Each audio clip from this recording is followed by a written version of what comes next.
The Witch Queen Palace would have to be one of the easier dungeons you can partake in Conan Exiles. Yet it has a bunch of awesome rewards. These rewards go pretty underrated, and we'll go into some of the benefits of those a little bit later. And I'll just show you how easy this dungeon is. Especially now in this age of war, some of these recipes are really handy to have. And this whole area in general is pretty fun to come visit. We'll go a bit into that after we fight her. I'll show you some of the benefits to waddling yourself all the way over here. Speaking of which, we are here on the map at the Celestial Plaza near Dagon's Embrace, kind of near the Dungeon of Dagon, if you're familiar with that. Now, you don't have to be level 60 to learn the recipes. Some of them you will require level 60 to get their components for a few bits, although with Chapter 2, some of the weapon handles and stuff drop from mobs, which makes it quite handy for making some really nice craftable weapons. One in particular. And some of the cheapest, handiest mid-game armor you can come by. Before we go in, one thing that's quite handy to do while you're here is run down these stairs and kill this blood crystal rocknose, and harvest it for his beers. That reason I can't kill him? That was weird. Hack him up, get your bits, so you can trade them in at Mechamosis' Spire. There is also a treasure box just underneath the stairs, which now has gold and silver random drops in it. Not too important, but worth noting. We run down here. You can really fight her naked with no armor and some shitty weapons. She's really not that hard if you're a little careful. Run your way through this sewer.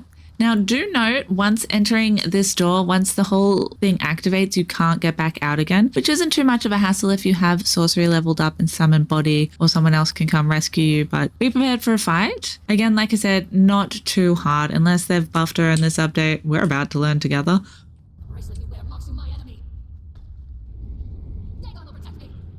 Now, feel free to eat some buffs to help you out a little bit, bring some heals. But they go down pretty easy. My no stamina life. Just rocking a hella random build. Now, once you kill the giants, these beams will go off and you just stand in the middle essentially while they do their thing until the next giant activates.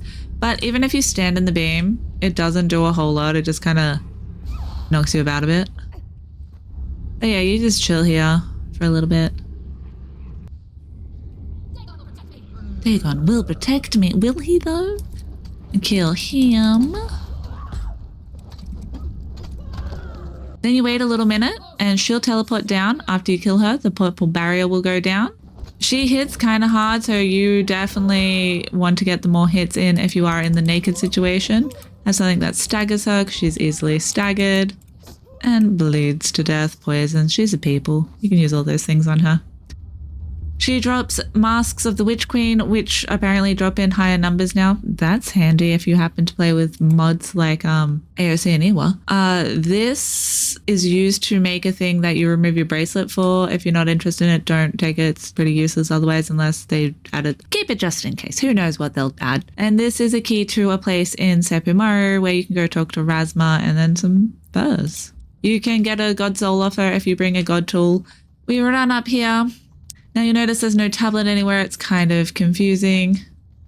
We tap this and we learn the recipes. Now we're going to go into some of the recipes and why they're worth learning, why you went through this incredibly easy few minutes of your life. Now you know the recipe, go home to your base. So yeah, it might not be the most OP armor, but it's insanely cheap to craft. Compared to other medium armors, it's very cheap because it doesn't cost extra layered fur, which is very nice. And the light stuff also is quite cheap and does some nice stats. It's again like just strength stuff. The light does concussive and follower damage, so you can use it as a bit of a rolling gear. And the Lemurian weapons are probably the reason why you're really going there in the first place. The pike happens to have as much damage as the ancient Lemurian trident, which is substantially harder to learn and make. But we're going to craft them both There's also the Kingslayer polearm. I don't currently have that recipe learnt, but that's not to do with right now. This is very easy to learn and is one of the highest damage pikes that you can get really easily for cheap stuff, crafting ingredients. And in chapter 2, it would be quite easy to get weapon handles out of 3 skull bosses pockets. So we've got 57 crafted with a bladesmith and 57 and 9. I feel like that one looked like it reached, no, they reach about exactly the same anyway. Substantially cheaper, well worth learning. There's a bunch of other stuff that you can touch in the area, some other various treasures that I'll quickly fly over. Up in the temple above, you can sometimes find some of the treasures that you have to slowly lug back to your base that I'm pretty sure no one actually does that. Some recipes for some decorations, some more monkeys, a few more loot boxes, about which offer some cool new stuff that they didn't used to. That's exciting. And there's also the eat emote. Here's one of the treasures that you can find and log back to your base that I was just talking about. Down here in this aqueduct bit thing, we'll find another loot box, which has now been changed to a gold and silver box. And there's a few more of those out in the ocean by this little nub poking out. 1, 2, 3. We also have the entrance to the Dagon dungeon, which is a trip. See my guide if you wish like a guide on that. We have all of the thralls of Lemuria, which are featured in my thralling guide if you want more details on them, but it's a nice little place to come to get some cool stuff over here. Plenty of birds to kill, a nice little temple here that you can build in with a tree that runs all the way this way. It's a fun little area to come explore. Some docks that you can build in over here. Lots of puffball mushrooms.